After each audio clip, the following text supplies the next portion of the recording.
నడుము దాకా వంగి దండం పెట్టేవాళ్ళు, బొక్కబోర్లా పడేవాళ్ళు, టెంకాయలు కొట్టేవాళ్ళు, ఆరతి ఇచ్చేవాళ్ళు, పద్యాలు పాడేవాళ్ళు, స్తోత్రాలు చదివేవాళ్ళు. అబ్బబ్బబ్బబ్బబ్బబ్బబ్బా! అమ్మ కనిపిస్తే అందరికీ పోనకమే. ఫ్లూటు జింక కాడ వదాలుగానే శివంగి లాంటి అమ్మకాడ కాదు. తెల్ల బట్టలు నలిగిపోతాయని, కింద కూసుంటే మట్టి అంటుద్దని ఎవరూ అనుకోరు.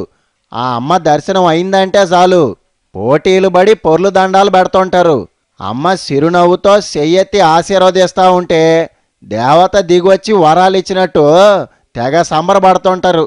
తమిళనాడులో ఎవరికైనా అమ్మ అంటే జయలలితమ్మే.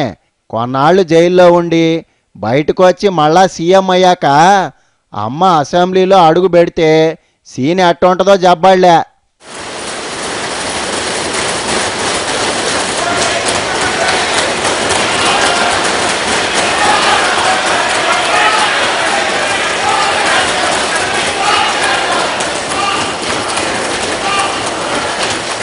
అసెంబ్లీకి వచ్చిన జయలలితను చూసి అమ్మవారి దర్శనం అయినంత ఆనందపడ్డారు అన్నా డిఎంకే ఎమ్మెల్యేలు, మంత్రులు.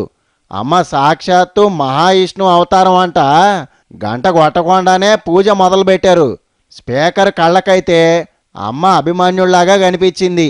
పాపిస్టోళ్ల చక్రవ్యూహం నుంచి అమ్మ అభిమన్యుళ్లాగా బయటపడిందంట. ఆ మహానుభావుడు మొనగసెట్టు ఎక్కిచ్చాడు. మహాశక్తివి, మహాలక్ష్మివి, మనిషి రూపంలో ఉన్న దేవత వంట స్పీకర్ ఎల్కం చెప్తుంటే ఎమ్మెల్యేలంతా అమ్మవారు బూన్నట్టు ఊగిపోయారు. అమ్మ పటానికి జనాలు పూజ చేస్తా టెంకాయలు కొడతా ఉంటే ఎమ్మెల్యేలో లెక్క